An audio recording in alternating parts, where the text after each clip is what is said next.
tout le monde, donc voilà, aujourd'hui donc je voulais faire le podcast numéro 4 avec vous. Donc voilà, en premier j'aimerais bien remercier toutes les personnes qui se sont abonnées. On est monté à 460 je pense, un truc dans le genre, abonnés sur la chaîne. Donc je voulais vous faire franchement, vous dire un grand merci. Je pensais pas que ça allait monter comme ça. Franchement, même moi, j'en reviens pas. Donc voilà. Aujourd'hui, donc je vais vous montrer un petit peu ce que j'ai cousu durant le mois de septembre. Et voilà, simplement. Donc je vous dis à tout de suite. Donc voilà. Donc dans ce que j'ai cousu, je vais y arriver, ce mois-ci, en fait, je voulais faire donc le pantalon Zali du dernier La Maison Victor. Donc je vous le montre. Donc c'est le Maison Victor septembre-octobre 2020. Donc je vais vous montrer son petit dessin. Le dessin technique. Ouais, là on ne verra pas bien, je vais vous le montrer. Donc voilà.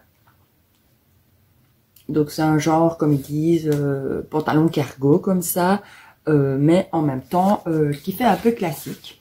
C'est vraiment pour jouer un petit peu sur les deux modèles. Donc j'avais fait une toile, donc dans ma taille en 42. Bon, la toile, je l'ai fait dans un tissu qui traînait, que j'ai, qui est légèrement élastique. Donc dans le, ici on conseille donc de ne pas prendre un tissu trop élastique parce que justement la taille ça n'ira pas et tout. Donc moi je voulais quelque chose de légèrement extensible comme on pourrait trouver dans certains pantalons ou certains jeans, mais vraiment pas spécialement de trop. Donc j'ai fait une toile. Je vous montrerai pas la toile parce que je ne l'ai plus, et j'ai pas de photo portée non plus malheureusement. Mais c'est... Quoique, si, je pense que je l'ai encore. Oui. Voilà, je l'ai encore. Donc, voilà la toile. Donc, j'ai pas fini, hein, j'ai mis la braillette, mais j'ai pas mis le bouton, et j'ai pas fait les ourlets en bas. Alors, dans ce modèle, des choses... oui, moi, ça me plaisait au départ. Donc, les grandes poches, ici devant. Voilà. C'est quand même assez grande. Ça, j'aimais bien, donc avec la surpiqûre devant. Ça, pas de souci. Pose de la braillette et tout, c'est bien expliqué. La ceinture, nickel. Alors, on a également des poches arrière. Ici, il n'est pas repassé, hein, c'est une toile, donc voilà, on a des poches arrière ici. Sauf que je les trouve vraiment, mais vraiment trop hautes au niveau de la fesse. Donc ça, c'est un choix personnel. Moi ça me plaît pas spécialement d'avoir des poches aussi hautes sur les fesses, parce que alors j'ai l'impression que ça agrandit encore plus les fesses.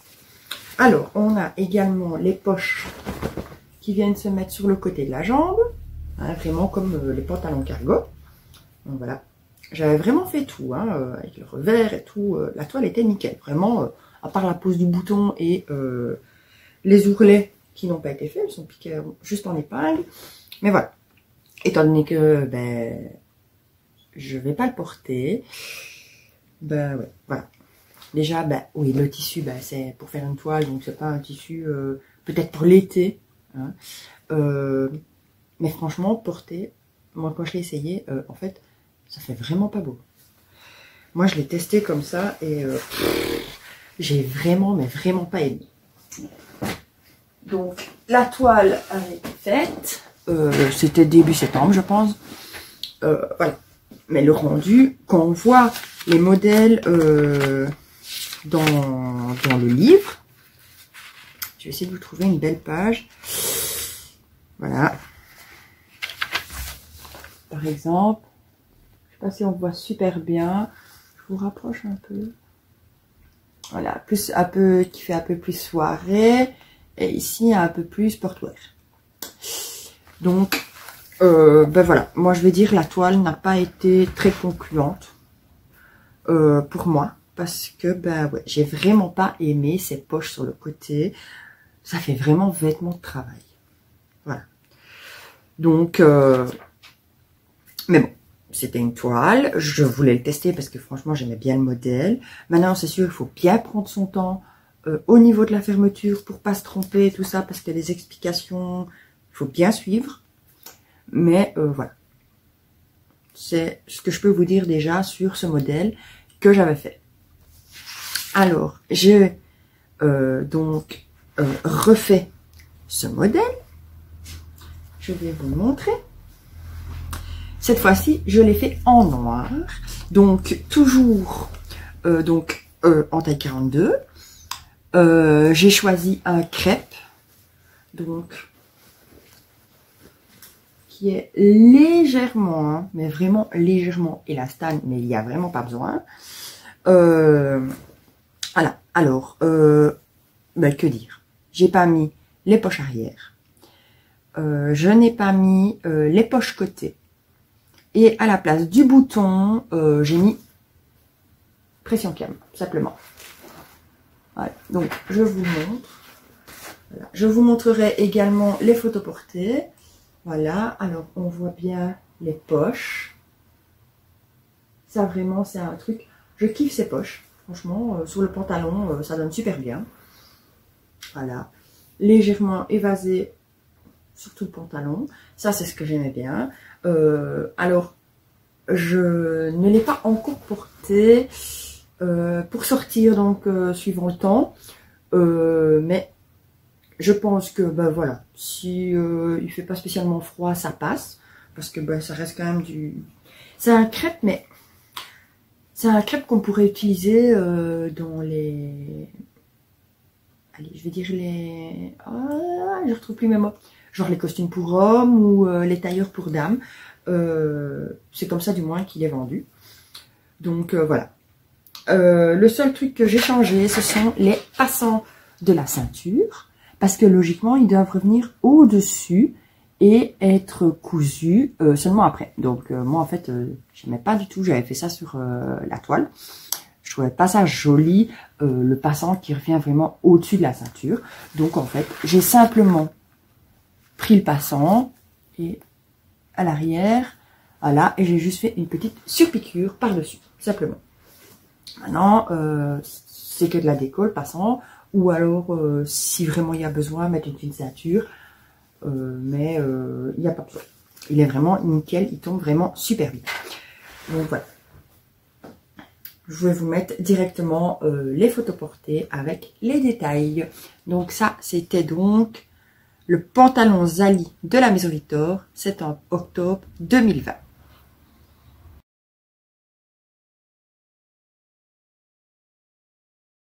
Donc voilà. Alors ensuite, j'ai fait donc le fameux t-shirt Jody de la Maison Victor. Donc c'est le livre de novembre-décembre 2018. En fait, je l'avais déjà fait. Je ne sais plus si je vous l'avais déjà montré ou pas en podcast. Je sais vraiment plus. Si oui, ça devait être dans les tout premiers. Donc, à la base, c'est pour faire un t-shirt à longue manche, col en V. Donc, ben, moi, j'aimais vraiment bien le modèle. Donc, j'ai refait ce modèle, mais plus pour un pull. Donc, en fait, je trouvais que le modèle était vraiment super bien. Et moi, j'aime bien avoir des pulls comme ça, un peu dégagés. Voilà. En hiver, je mets une écharpe et c'est bon. Donc, je l'ai fait. Le voilà. Ici, c'est un jersey fin. Donc, il est beige avec un petit peu des traits blancs dedans. J'en avais fait un dans les tons de gris, il me semble, dans mes précédents podcasts. Ben, en fait, rien à dire. Simple, facile. Voilà. C'est, je veux dire, un truc pas compliqué. On a le devant, le dos, les manches, la bande d'encolure, tout simplement. Et moi, j'ai tout monté donc à la surjeteuse, bah, sauf la bande d'encolure parce qu'il faut venir la piquer une première fois à la machine pour qu'elle se mette bien ici avec le petit V. Et après, j'ai passé à la surjeteuse pour avoir une belle finition simple. J'ai également fait mon ourlet du bas et mes ourlets de manche à la surjeteuse en faisant les ourlets surjeteuses simplement. Donc ça fait un fini un peu plus pull, donc comme si on aurait mis une bande rapportée, hein, ou les poignées de manche simplement. Voilà, moi je trouve ça quand même assez chouette pour un pull et ça m'évite de sortir l'aiguille double sur la machine. Donc voilà, je me dis, ça fait un style un petit peu plus sportwear, mais ça passe quand même, franchement nickel. Donc voilà, c'est tout ce que je pouvais vous dire sur ce modèle. Moi celui-ci, je l'ai fait en taille, ouais, celui-ci comme c'est un jersey tout fin, je l'ai fait en taille 40, étant donné que voilà, je peux dire de le mettre quand il fait froid et de rajouter par exemple un pull ou un gilet encore au-dessus. Voilà, il est un peu plus près du corps, mais de toute façon pareil, je vous mettrai des photos. Donc voilà, c'était donc le t-shirt Jody transformé en pull de la Maison Victor, novembre-décembre 2018. Alors, pour la suite, ben, je continue. Toujours le t-shirt Jody que j'ai transformé en pull. Je ne vous ai pas montré le schéma technique juste avant. Voilà, pas très compliqué, simple.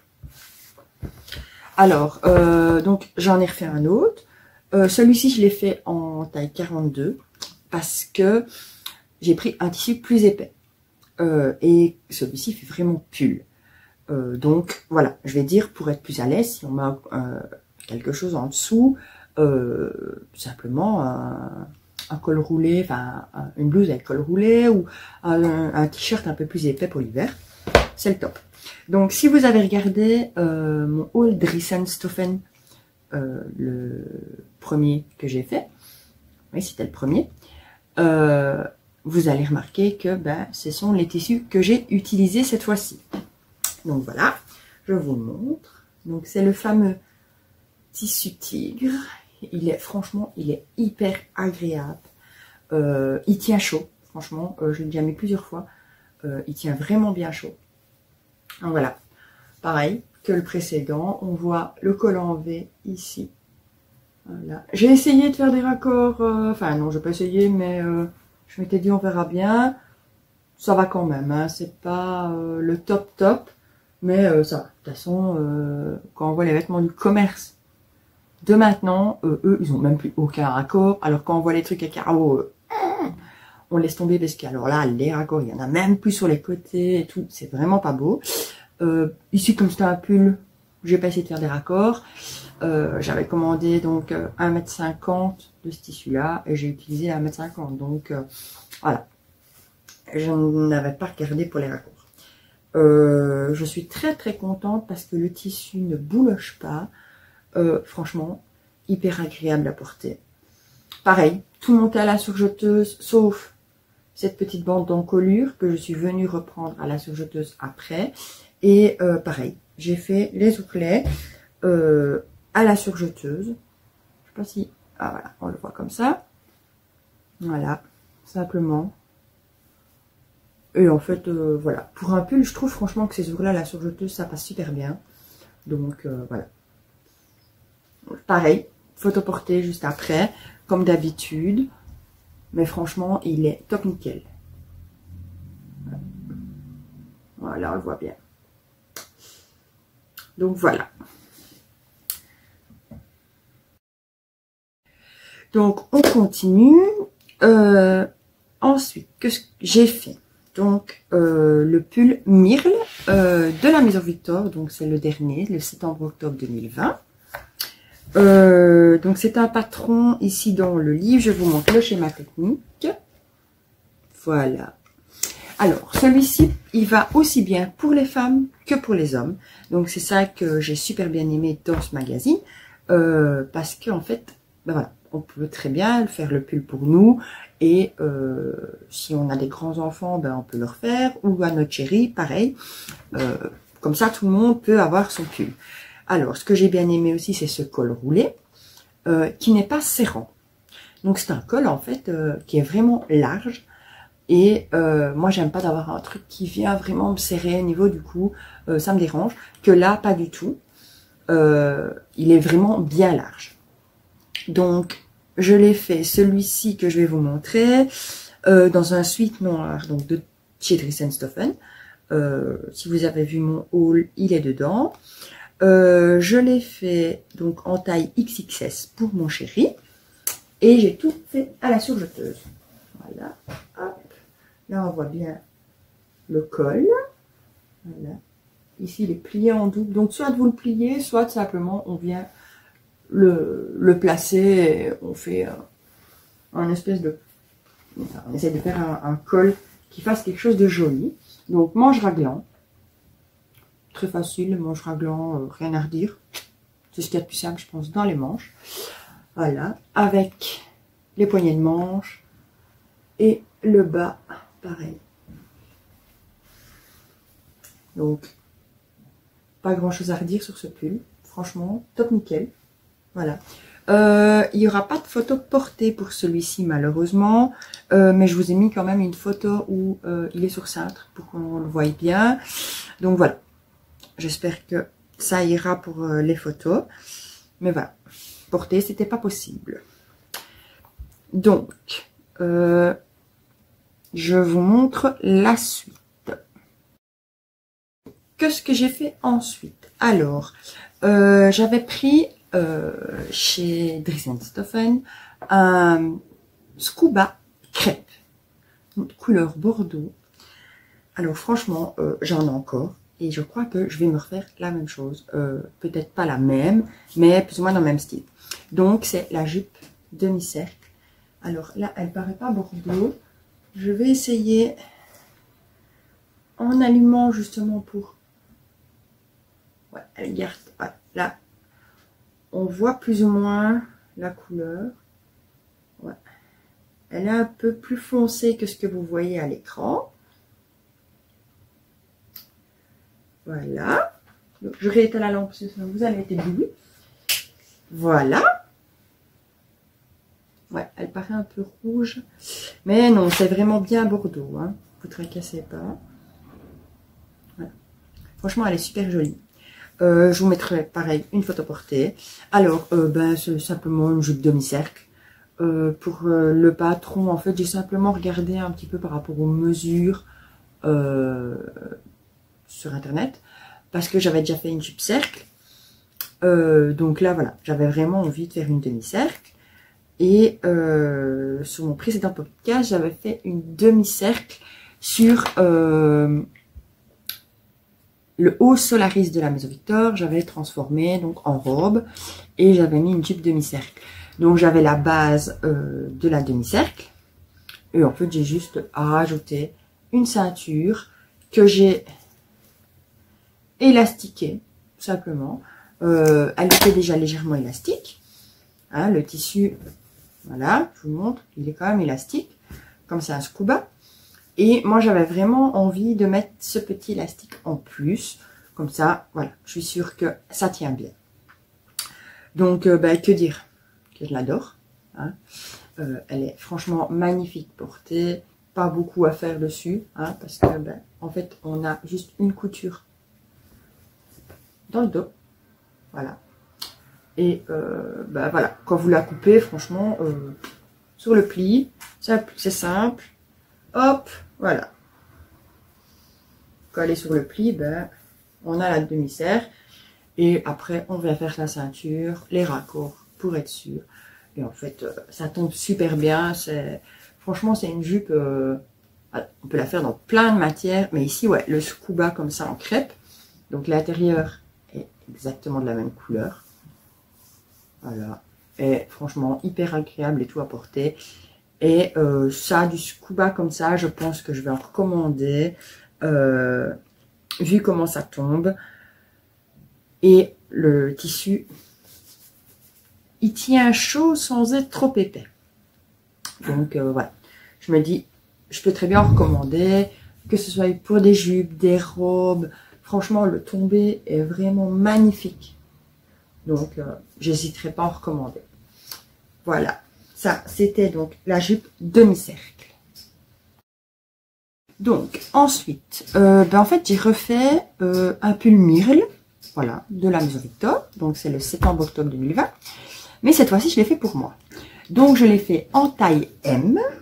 J'aurais pu le faire en S. Parce que le M, franchement, il n'est pas collant. Voilà, je l'ai fait en M. Franchement, j'aurais pu le faire tranquille en S. Il aurait été beaucoup plus près du corps. Mais, enfin, moi, ça ne me dérange pas pour un pull. Que ce soit légèrement plus large. Ah, il y a un petit cheveu. Donc, voilà. Donc, je l'ai fait ensuite gris de LMV. Voilà, pareil, tout à la surjeteuse. Hop, les manches raglant. Le col. Tranquille. Pareil, en bas, c'est comme les suites, les bracelets de manches. Franchement, j'aurais pu même le rallonger et le porter en robe pull. Franchement, je pense qu'il s'y prêterait vraiment bien. Vous verrez sur les photos, il tombe vraiment allez, en dessous des hanches. Et ouais, j'aurais pu franchement le rallonger pour en faire une robe pull. Et je me demande si à ma prochaine commande chez Dries & Stoffen, si je trouve plus ou moins le même genre, parce que du comme ça, il n'y en a plus, je pense. Si je ne vais pas rallonger le patron, le faire en taille S, en rallongeant, pour en faire une robe pull. Je me demande si je vais pas faire ça, parce que franchement, je le trouve vraiment hyper agréable à porter. Donc voilà, franchement, rien à redire. Pareil, je vous mettrai les photos portées, mais franchement, nickel. Rien à redire sur ce modèle, facile, c'est pas du tout compliqué. Simplement, on monte les manches sur chacune des parties devant, dos. On vient faire les côtés, tranquille. Et puis on installe le col, les poignées de manche et la bande en bas. Pas très compliqué, quoi. Donc voilà. Donc que ce soit aussi, moi je le fais tout à la surjeteuse parce que j'en ai une pour le jersey, c'est vachement plus simple. Donc vous la voyez pas, elle est cachée à côté. Mais franchement, on pourrait très bien le monter à la machine à coudre avec un point spécial élastique, mais sans problème. Donc voilà. Donc voilà, c'était le pull Mirle du LMV septembre-octobre 2020. Alors ensuite, donc j'ai fait, je vous montre, donc c'était ce tissu, toujours de chez Dries & Stoffen. Alors c'est le patron Urban Ferry, donc c'est le gilet Natasha. Donc ici c'était un Punta jersey. Franchement, ouais, il est quand même assez chaud. Ah ça y est, voilà, j'ai récupéré du jaune sur la vidéo. Alors, que dire sur ce modèle? Franchement, moi j'ai fait en taille 40 pour le jersey, sans problème. Vous pouvez le faire en jersey ou dans un tissu non extensible. Franchement, nickel, il n'y a rien à redire. Elsa de chez Urban Ferry a fait une vidéo. Son PDF est super bien expliqué. Si maintenant vous avez quelques choses que vous comprenez pas, tout est dans la vidéo, franchement, au top. Comme d'hab chez Urban Ferry de toute façon. Donc ici, moi j'ai choisi le modèle court. Pour du jersey, je trouvais, pour le temps qu'on a, un petit gilet des fois, ça fait pas de tort. Mais alors, moi j'ai rajouté les poches. Normalement, les poches se mettent sur la version longue. Mais voilà, moi j'avais vraiment, je l'ai déjà fait dans un jersey plus fin. Sans les poches. Mais en fait, voilà, quand moi je mets un gilet, j'aime bien d'avoir des poches pour voilà, y glisser ce que je dois glisser dedans, si je suis occupée ou quoi, ou bêtement si pardon, si je dois vite sortir faire une course, je peux y glisser mon téléphone, voilà, vite fait, mes clés, donc voilà. Donc je vous montre. Voilà. Donc les poches. Hop. Voilà. Elles sont quand même bien grandes. Hein. Hop. Voilà. Franchement, nickel. Ah, on enlève le jaune. Voilà. Maintenant, là, on voit quand même que c'est du rose. Voilà. Franchement, on m'a dit que mon tissu faisait un peu mémire. Je vais vous mettre de toute façon les photos. Enfin, moi, franchement, j'aime bien. Donc, en fait, voilà. Moi, je le porterai quand même si les gens, ils aiment pas. Voilà. C'est sûr que maintenant, j'aimerais peut-être bien le réessayer dans un tissu plus moumoute, plus bien chaud, un truc, je sais pas. Je vais voir, mais il me semble que j'ai vu des tissus comme ça sur Dries & Stoffen. Je vais bien voir. Mais franchement, rien à redire. Franchement, voilà. La manche est en 2 parties. Et voilà. C'est ça en fait qui, des fois, ça peut un peu choquer qu'on voie les coutures, tout ça.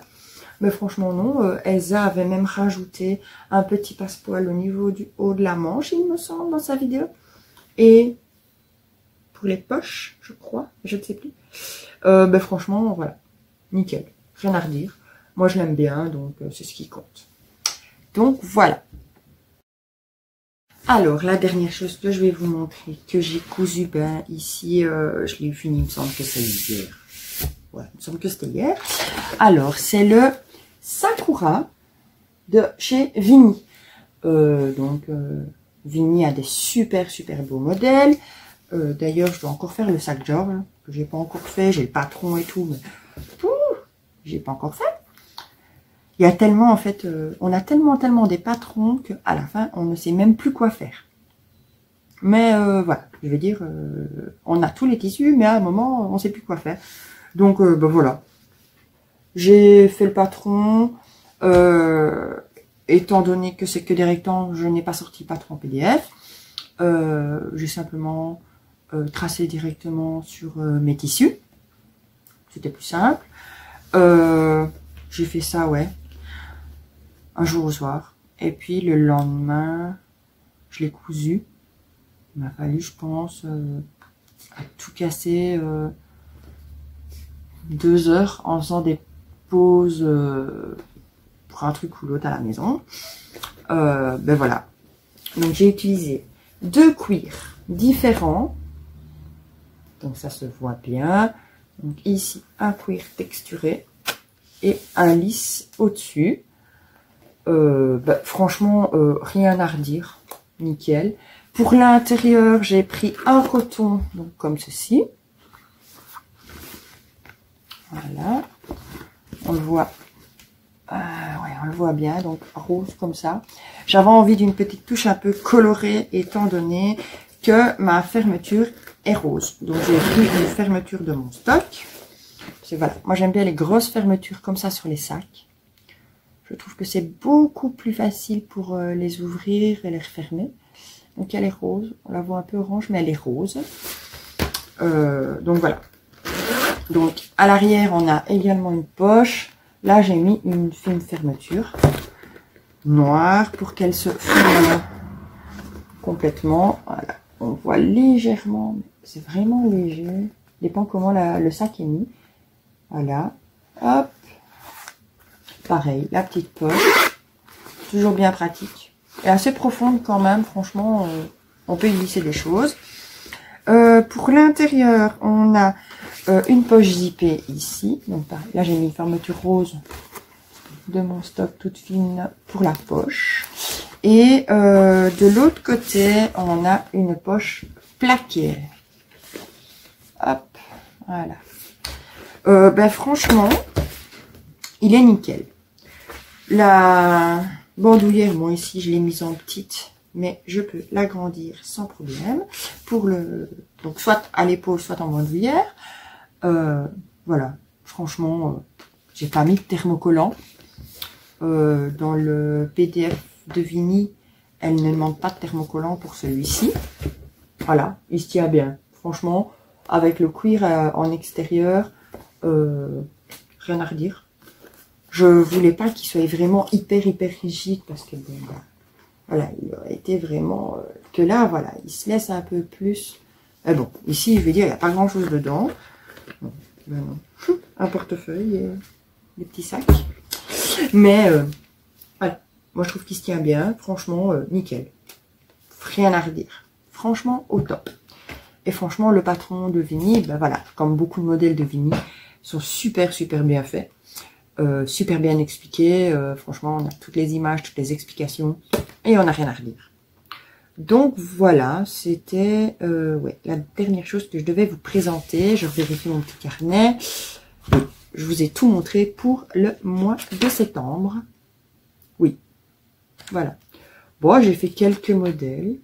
J'ai presque tout fait dans ce que j'avais commandé. Donc franchement, ouais, nickel.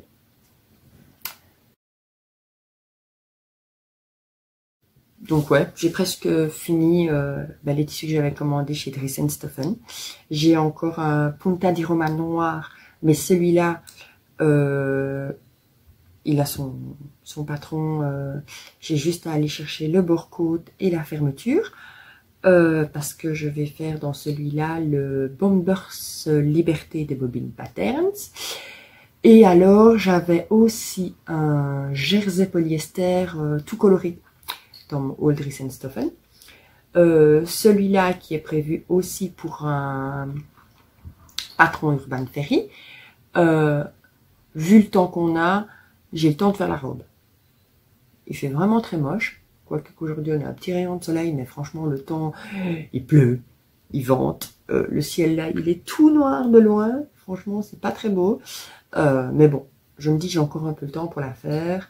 Et à mon avis, soit dans des jours où il fera un peu plus beau et pas trop froid, ou début du printemps, voilà. Donc je ne sais pas encore, mais le Bombers Liberté, je vais recopier le patron si j'ai le temps aujourd'hui. Ou sinon ce sera demain. Mais voilà. Franchement, rien à redire. Alors, que dire d'autre? Pour celles qui me suivent déjà depuis un moment, vous avez remarqué que mon coin a un petit peu changé. Pas beaucoup, j'ai changé un petit peu. C'est pas moi qui change de place. Je suis toujours sur ma table où je prépare mes tutos ou ce que je fais ma couture en général. Sauf que maintenant, en fait, avant, on avait un meuble là avec l'ordinateur qui maintenant est de ce côté-là. C'est plus facile pour moi. Et puis au moins, je sais mettre vraiment l'imprimante et tout bien nickel parce qu'avant, elle était mise sur un truc là derrière à côté. C'était un petit peu le bazar. Et puis maintenant, j'ai pu installer directement la surjeteuse, la machine, une à côté de l'autre, avec tout ce que j'ai besoin. Et j'ai même rangé ici tous mes petits bazars. Mais j'ai l'essentiel sur celui-là. Et c'est ce qu'il faut. Et alors, j'ai installé une lampe. Bêtement, j'ai acheté chez Action. Elle s'allume. Hein. S'allume très fort. Attention les yeux. Voilà. Mais, au moins, voilà. Je vais l'éteindre. Voilà. Au moins, j'ai directement une super bonne lumière qui arrive au niveau de ma machine pour quand je dois coudre. Parce qu'avant, quand je devais faire un petit peu de couture le soir, j'avais une lampe de bureau, simplement. Mais je trouve qu'elle ne lui met pas assez fort. Elle ne lui met pas, c'est pas trop français, mais c'est pas grave. Donc voilà, au moins ici, avec celle-ci, c'est, on dirait un peu une lampe de cuisine. Mais moi, je cherchais vraiment quelque chose qui s'allumait, pardon, et qui renvoyait une super belle lumière. J'avais pensé au petit LED, mais non. Voilà, simplement, quand j'ai vu les prix, je trouvais ça excessivement cher pour la longueur du moins qu'il y avait. Donc voilà. Et quand j'étais voir chez Action, il n'y en avait plus malheureusement. Parce que je crois que chez Action, c'est autour de 10-15 euros. Moi ici, j'avais été dans un magasin de bricolage. Et là, on était à 30 euros. Et je crois qu'on avait à peine 1,50 m. Alors, je veux bien, mais non. À ce prix-là, ben voilà, je pouvais m'acheter des tissus, quoi. Donc ici, ben, celle-ci, je l'ai payée, je crois que c'est 5 €, la lampe. Et puis voilà, c'est juste 2 vis. On a 2 vis avec 2 pattes. Et c'est simple. Donc, pas de problème. S'il faut, par après, je peux encore la changer de place pour la remettre autre part. Toujours à mon coin couture ou autre. Et voilà, franchement, c'est pas plus mal. Et alors, ce qui est bien, c'est le système de raccord. On peut directement en mettre deux, une à côté de l'autre, les emboîter ensemble. Donc, voilà. Ça, c'était un truc que j'aimais vraiment bien, surtout pour mon coin. Ici, bah, là, j'ai pas besoin de deux. Une, c'est largement assez. Mais par après, si j'ai un autre système de rangement ou quoi qu'est-ce, je peux très bien l'enlever et en mettre deux directement. Et au moins, bah, j'ai encore plus de lumière. Voilà. Pour l'instant, une me suffit. Donc, voilà. C'était le petit coin blabla pour le coin couture. Donc, voilà. Ben, je pense que j'ai fini pour aujourd'hui. Il faut aussi que je prépare d'autres tutos pour la chaîne et je vais sûrement faire une commande Dries & Stoffen. Donc à mon avis un petit haul pareil ça posera. Sur la dernière d'ailleurs vidéo du haul, franchement j'ai été étonnée du nombre de vues sur ce haul. Je crois qu'on est à 1300 vues juste pour cette vidéo là. Franchement j'étais choquée. J'ai regardé un peu ce matin pour voir justement avant de vous faire la vidéo. Mais j'étais choquée. Mais bon. Voilà. Je sais que ça plaît énormément. Tout ce qui est les hauls, les podcasts. Voilà. Maintenant, tout ce qui est tuto et tout, c'est un petit peu... C'est vraiment qu'on recherche quelque chose. Mais tout ce qui est les hauls, les podcasts, ouais. Ça, j'ai remarqué que ça marche nickel et que... Voilà. Tout le monde... Mais j'avoue que même moi, je fais pareil. Hein. J'aime bien d'aller voir les hauls Dries & Stoffen ou autres, parce qu'il y en a des autres personnes sur YouTube. Franchement, j'adore. Et puis au moins, ça me donne une idée, des fois, sur un tissu ou quoi, que j'aime bien et que je ne suis pas très sûre si je le vois dans un haul.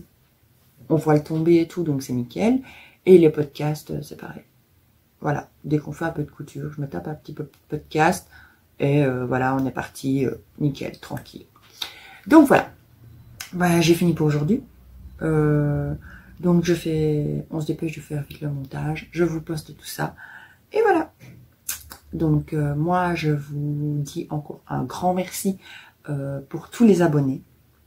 Pour ceux qui ne sont pas encore abonnés, parce que j'ai remarqué hein, que dans les statistiques, il y a 70 ou 80% qui sont pas abonnés à la chaîne. Et vous attendez quoi en fait? Abonnez-vous. Franchement, abonnez-vous. Moi, je serais super contente.